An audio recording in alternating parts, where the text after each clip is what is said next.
Okay,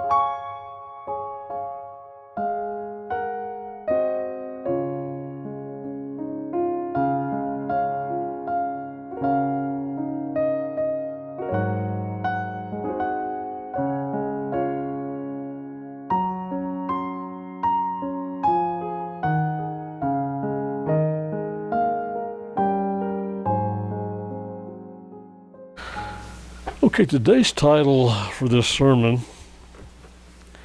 is entitled, When Will Christ Return? And I have here, Ask Him. And I might add to that, not a lot of wannabe prophets. I believe for the past 50 years that I have heard a lot of wannabe prophets in and out of God's church. Sadly, I've heard some of them in God's church, and probably more outside the church in the religious world out there today. I understand there's a man in Africa, a minister that believes they're going to be raptured off today. But I certainly have heard a lot of wannabe prophets in the time I've been in God's church. I was in a church organization when I came in the late 60s that believed, I think it was Herman Hay that came up with the idea of the 19-year time cycle. Hebrew calendar based upon the lunar cycle, and of course the solar calendar based upon the sun, but it takes 19 years for the lunar calendar to come into conjunction with the solar calendar. And they began to see what they thought was a 19-year time cycle in the Bible based upon the fact that the New Testament church was established in 31 AD, and that Paul went to Europe in 50 AD, which made a 19-year period of time. And then because they believed what they call the Philadelphian church, established by Herbert Armstrong, began in 1934. Then you add 19 years to that. You come to 1953, and then that was when Mr. Armstrong went to Europe. Broadcast went into Europe, and then they believed 19 years later brought them to 1972. And then when the tribulation would begin, followed by 3.5 years when Christ would come in 1975. And believe me, the church believed very strongly in that. And I remember a lot of us, towards the end of that cycle, they began to be sending ministers out saying we might have more time.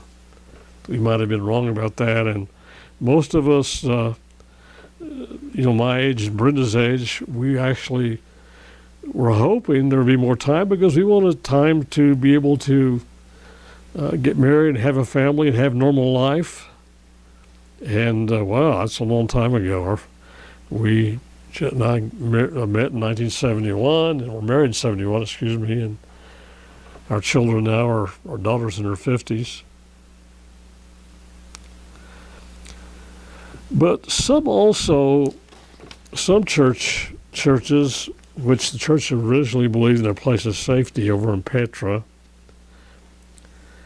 based upon Revelation 12, 13 through 14, Revelation 12, verses 13 through 14, and when the dragon saw that that was Satan the devil, he was cast out unto the earth, he persecuted the woman, that was the church, which brought forth a man-child, it was Christ. And to the woman were given 2 wings of a great eagle, that she might fly into the wilderness, into her place where she is nourished for a time and a half a time from the face of the serpent. That's a 3.5 year period of time if you understand the scriptures. But some began to, seeing that the church might not go to a place of safety, they began to believe in a type of rapture for other Christians. For elite Christians that were ready, Christians that were worthy. And so it would come easily for people to believe in a type of rapture like similar to Seventh-day Adventists. But one minister I knew went haywire And he actually persuaded a group of brethren to sell their possessions and to follow him up to Oregon. He taught them that the ships of Tarshish, of course, originally back in the Old Testament, the ships of Tarshish were these great naval ships where Solomon was able to accumulate a tremendous amount of metal wealth, and probably Tarshish being in Europe, but he now felt like these were spaceships that would come down from outer space, and they would rescue those who were spiritually worthy and before the tribulation. And people sold their possessions, gave up their lives. A good-sized group of people went up there. And then when he prophesied the day that those ships of Tarshish were supposed to arrive, and it didn't happen. And then, boy, it was almost incredible. He admitted he was a false prophet. But then later on he changed his mind. He wasn't a false prophet. It was the people's fault because they weren't spiritually ready. I mean, how sad. He could have been the first false prophet ever admitted he was one. And I knew one of the brethren, and I saw him one day over at Ward's back when they still had a store, and they had followed him and they moved back to Albuquerque, and he told me that they had financially just lost everything they had. He became disillusioned and all of that, and how sad that was.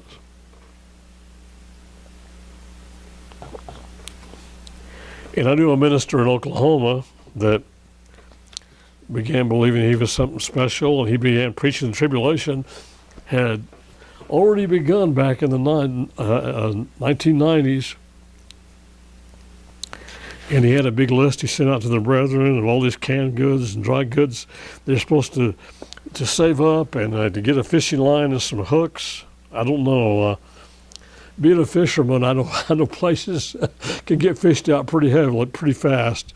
I think if people were starving to death, I think those streams would be fished out pretty quickly. Might be a few catfish left hanging around. I don't know. I'm just joking, but. And I heard of a minister that actually had the whole church fast that they might be able to get the work done so that Christ would come in his day. He died many years ago, and had several apostles. Several of them died. Several watchmen. I think one man actually believed he was both an apostle and a watchman, and there are people who think they're clones of HWA or Garner Ted, and one minister who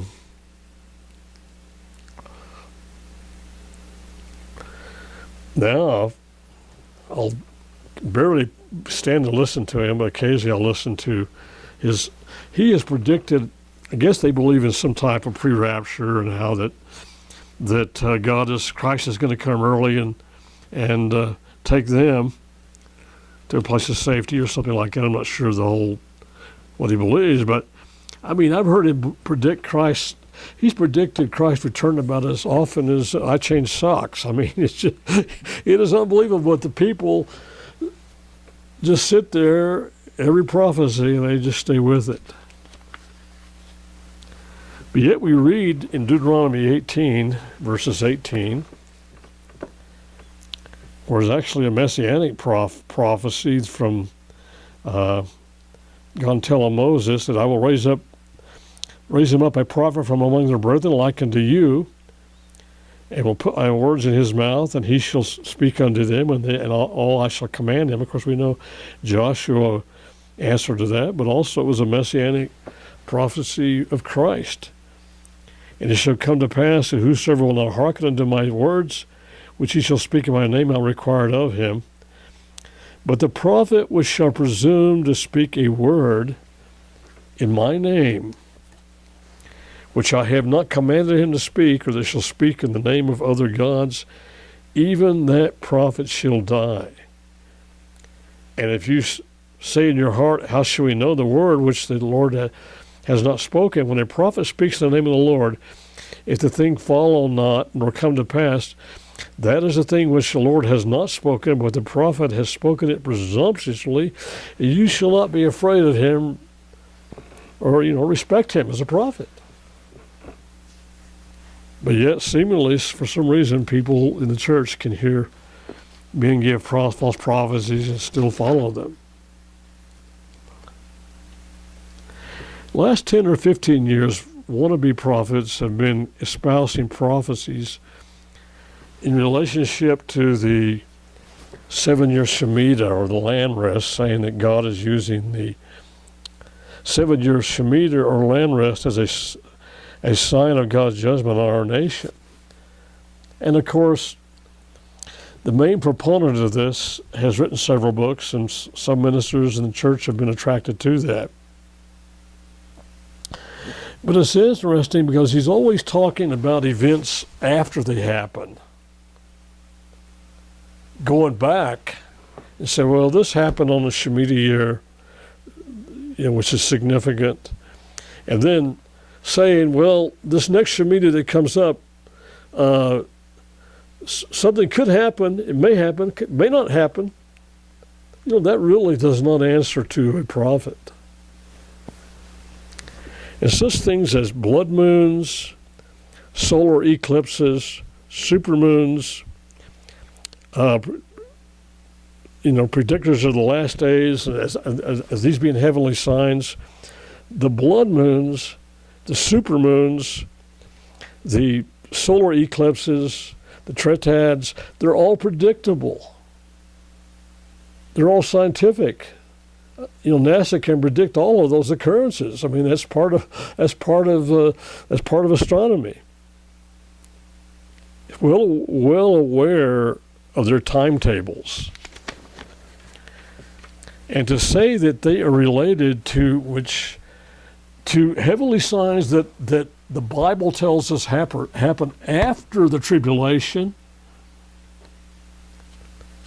is poor biblical understanding, if not ludicrous. We're going to see that today as we look in the Scripture. Today I would like to examine the clear events leading up to Christ's return that are recorded there in Matthew 24, Luke 21. I'm going to have to go through it very quickly, kind of a thumbnail sketch, kind of a bird's eye view of that. Many things I would like to stop and say I'm not going to, because I just would like to just do a thumbnail sketch of that, because I will tell you, Christ, when the disciples came to Christ and asked when would be the sign of his coming, we have to take that to the bank. That has to be the anchor upon which we rest our biblical understanding about the last days. It's the master key. And Christ is the one. He was the one who was asked, and we have to be very observant on what he predicted. And there is one defining event that all the world will see before Christ's return, and I'm really surprised how many people neglect to see this. If you always bear that in mind, you're never going to be deceived. But let's look quickly into Matthew 24.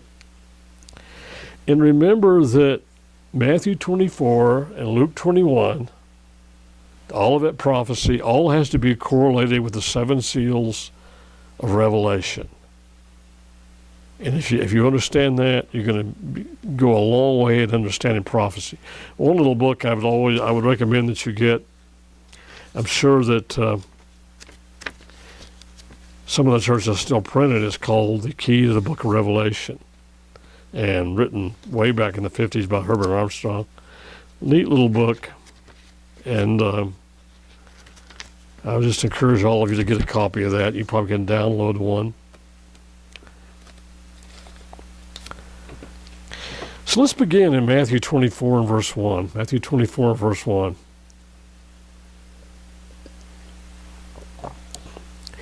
And Jesus went out and departed from the temple, and his disciples came to him for to show him the buildings of the temple. They really kind of like country boys had gone to town, so to speak. And these stones were huge. They were massive. And Jesus said to them, "See you not all these things? Verily I say unto you, there shall not be left one stone upon another that shall not be thrown down." Now, bear in mind, very important to understand that the events that led to the destruction of Jerusalem and the destruction of the temple were a shadowy type of the final tribulation. It's important to understand that. Very important key.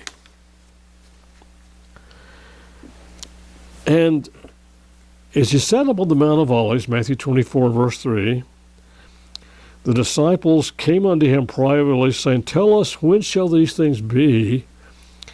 And what shall be the sign of your coming into the end of the world?" Or actually the words eon or age. And this is going to be the anchor that we have to have in our life.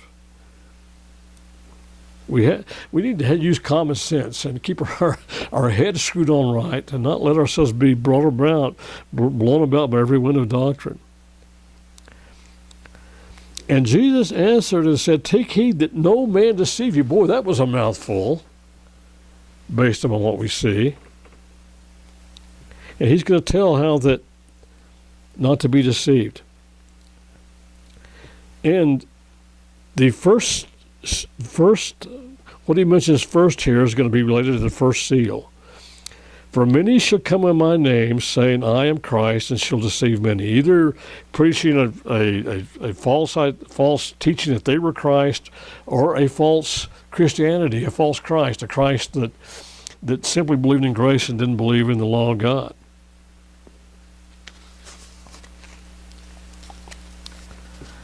And that is related to the first seal in Revelation 6 and verse 1. Revelation 6 and verse 1, you may not have time to turn there to these places, but just jot them down if that would help. Revelation 6 and verse 1, I saw when the Lamb opened one of the seals, and I heard as it were the noise of thunder of one of the four beasts, saying, "Come and see." And behold, I saw a white horse, and he that sat on him had a bow. And it symbolizes the militaristic characteristic of a false church, of a false Christianity that murdered Christians by the millions during the Middle Ages and forced many people into the church at Rome, forced many people into Christianity. But behold, a white horse, and he that sat on him had a bow, and a crowd was given unto him, and he went forth conquering and to conquer. That's the first seal. "Many shall come in my name, saying, I am Christ, and shall deceive many." Now, the next words here basically is going to include both the second, third, and the fourth seals. If you correlate it with Revelation 6. In verse 6, Matthew 24, verse 6, "And you shall hear of wars and rumors of wars. See that you be not troubled, for all these things must come to pass, but the end is not yet." This is warfare. I think somebody one time calculated there's only been 286 years of peace. And that's the second seal, where it tells us in Revelation 6 and verse 4, "And there went out another horse that was red, and power was given unto him that sat thereon to take peace from the earth, that they should kill one another, and there was given unto him a great sword." So that's the second seal. What Christ is having us look at in mankind's history to see these are all events. And the key is, and I think Ted Armstrong really had that right, he would always emphasize, watch events, don't set dates. We've seen this in history. Man has always had wars. And then it says, "For nation shall rise against nation, and kingdom against kingdom," and this is world war, which we didn't see till World War I. And he says, and there shall be famines, it's Matthew 24, verse 7, and pestilence or disease, and earthquakes in different places. All these are the beginning of sorrow. Now, here we see the second, third, and fourth seals sometimes overlapping. And so we go to Revelation 6 and verse 4. We just read about the warfare. But in Revelation 6 in verse 5, and when he'd opened the third seal, I heard the beast say, come and see, and behold, lo, a black horse, and he that sat on him had a pair of balances in his hand. This is famine. And I heard a voice in the midst of the four beasts say, a measure of wheat for a penny, and 3 measures of barley for a penny, and see that you hurt not the wine and the oil and the wine. And just such a great majority of our world today is starving to death. That was the third seal. And when he had opened the fourth seal and heard the voice of the fourth beast say, come and see, and I looked, and behold, a pale horse, and his name on him was Death.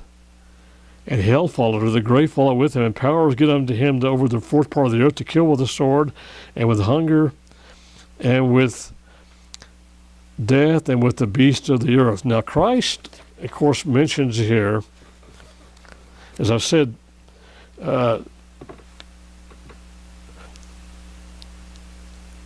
actually, Matthew 7 through 8 is actually, it overlaps. It contains 3 of the seals. And nation shall rise against nation, world war, and kingdom against kingdom, and there shall be famines and diseases and earthquakes in different places. Of course, with earthquakes, you always have famine, you have disease. All of that's entailed by earthquake. Great loss of life. So now we've seen 4 seals, and Christ would say in Matthew 24, verse 8, all these are the beginning of sorrows.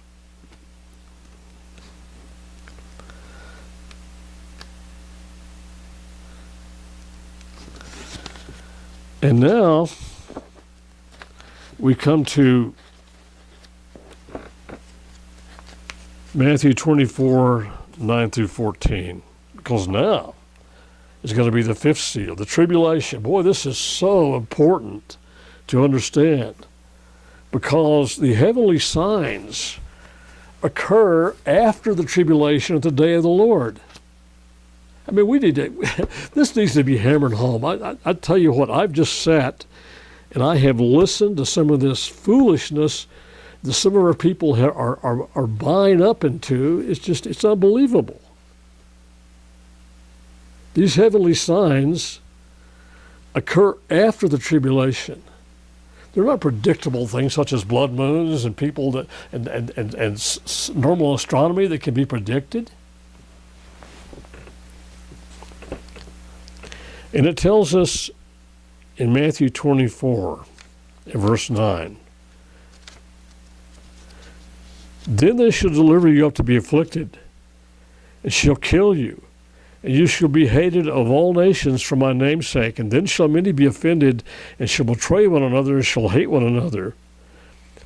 And many false prophets shall rise and shall deceive many. Enough said. And because iniquity, or actually the word there in the Greek is anomos, no law, shall abound, the love of many shall wax cold. And I'll just say as a side, the love of many is waxed cold because of false prophecies that have been made. And people have become disillusioned with religious leaders that are presumptuous and step out and supposedly speak for God, and then people get delusioned and leave the church. But he that shall endure unto the end, the same shall be saved. That perseverance that we've got to hang on to the truth. And it tells us, and this gospel of the kingdom shall be preached in all the world for a witness unto all nations, and then shall the end come. Revelation 6 and verse 9, the 5th seal, which correlates with what we just begin to read. And when he had opened the fifth seal, Revelation 6 and verse 9, I saw under the altar the souls of them that were slain for the word of God and for the testimony which they held.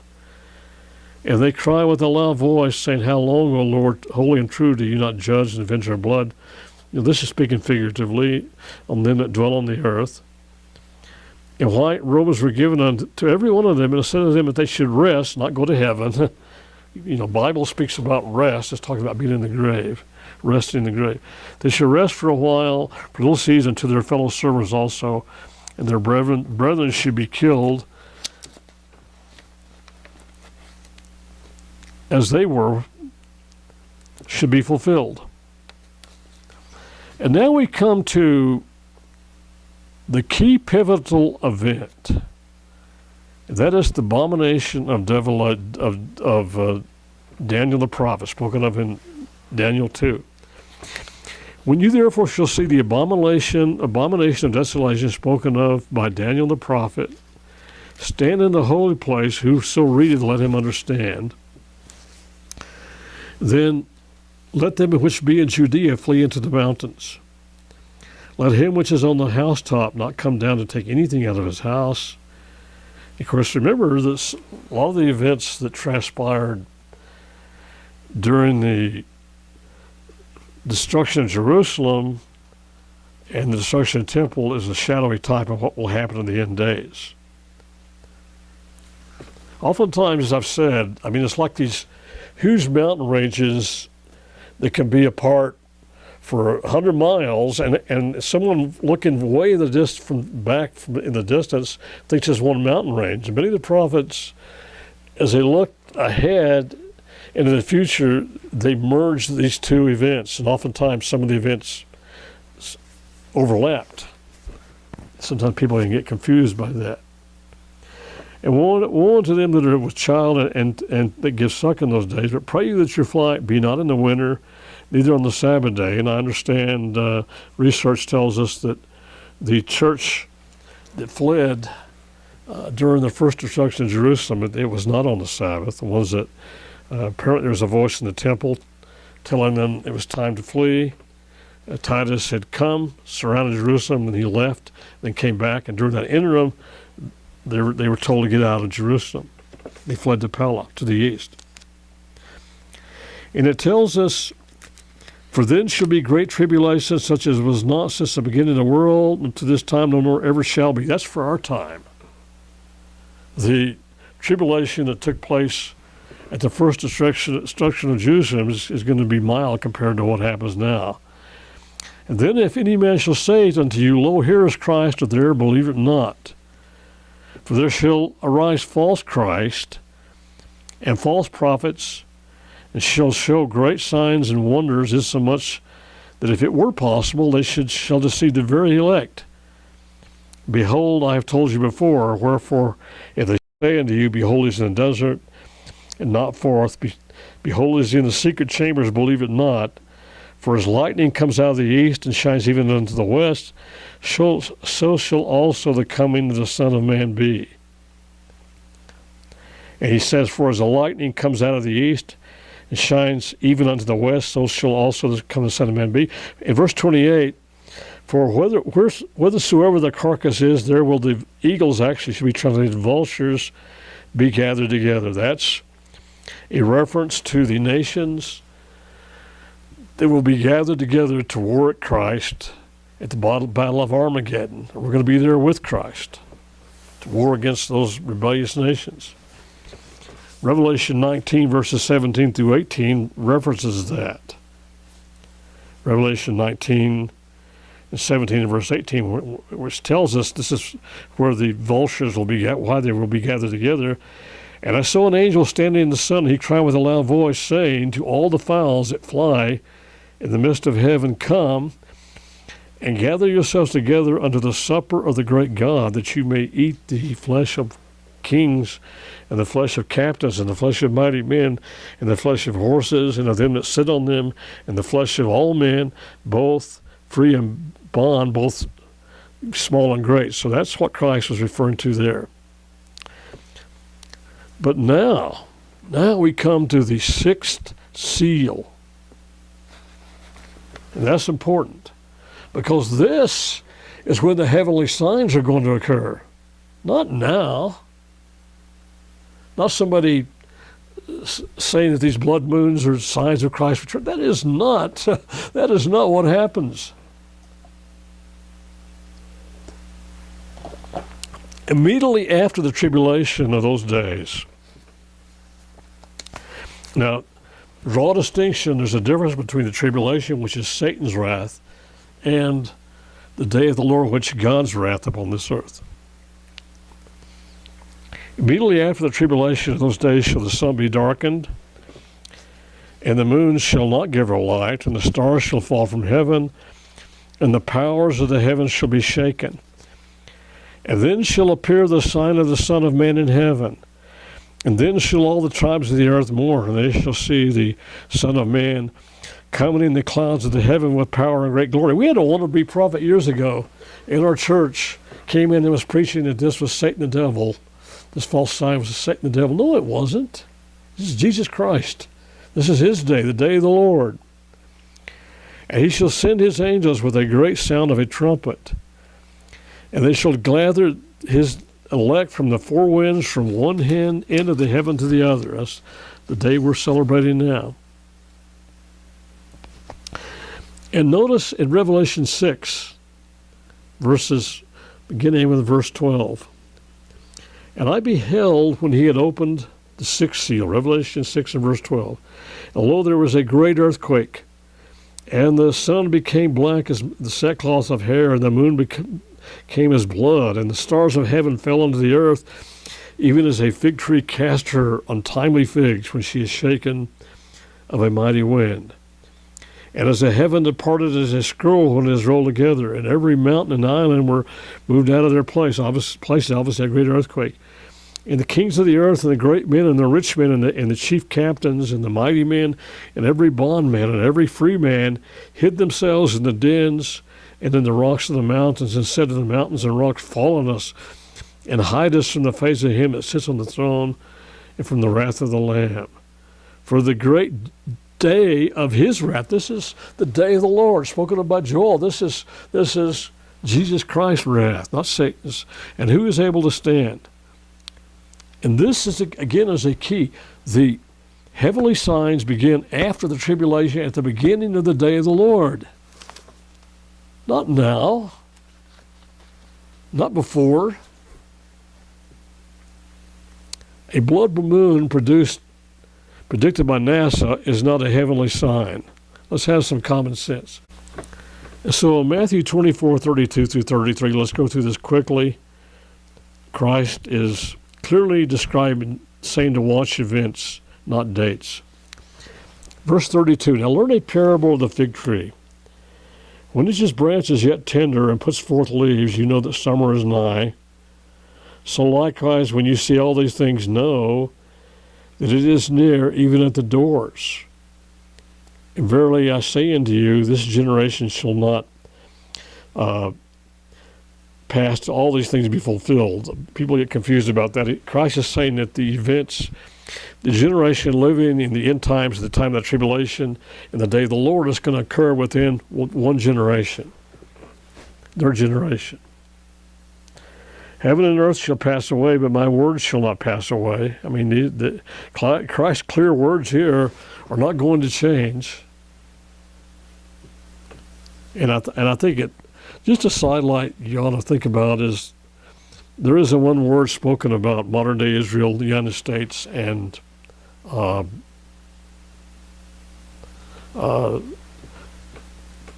Great Britain in this prophecy. Clearly you had individuals that were wondering back in the Middle Ages about when Christ was going to return. Obviously, clearly there was no reference. That would have meant nothing to them because the United States and Great Britain didn't even exist. I just bring it out because it is an important point.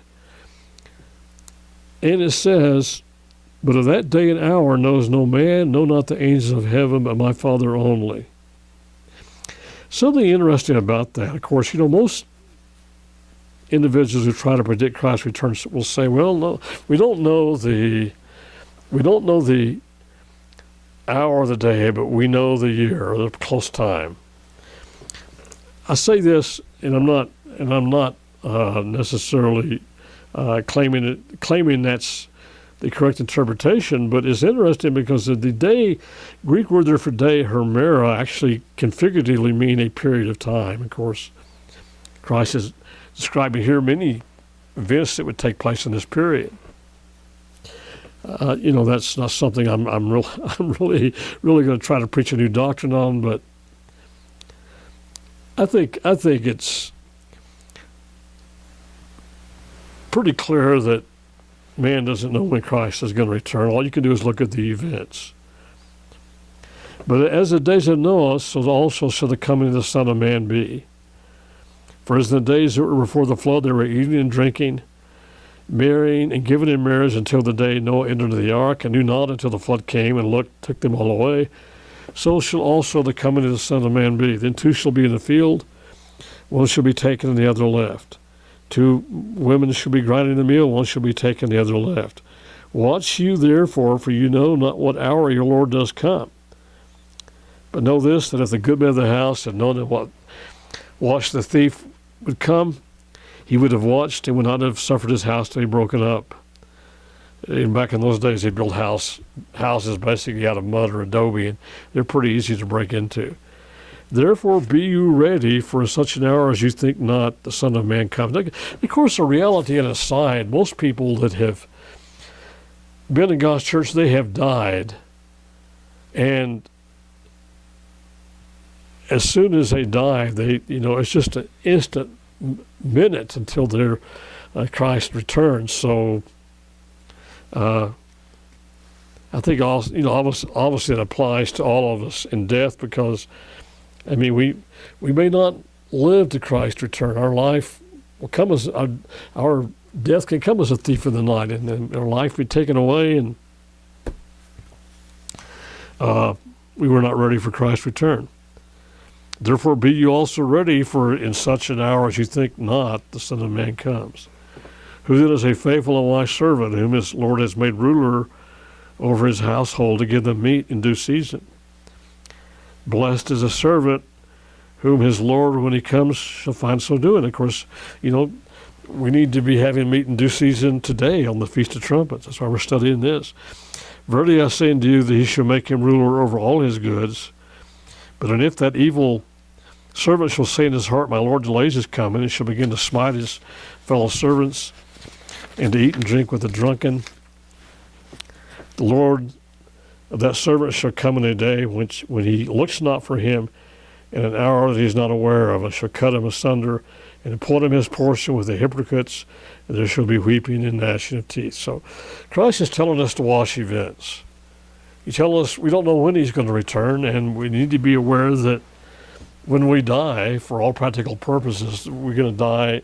We're just going to rest in the grave. There will be no concept of time, and we will be there immediately at the return of Christ. The seventh seal is the seventh last trumpet, the final trumpet, the seventh trumpet, included in the seven trumpets that will be blown. And the end of Matthew 24 there is talking about the events of the seventh seal. But it tells us in Revelation 8, 1 through 2, Revelation 8, 1 verse 2, when he'd opened the seventh seal, there was silence in heaven about the space of an hour. And I saw the seven angels which stood before God, and to them were given seven trumpets. And of course, the seventh trumpet will announce, seven last trumpet will announce Christ's return. Revelation 11 and verse 15.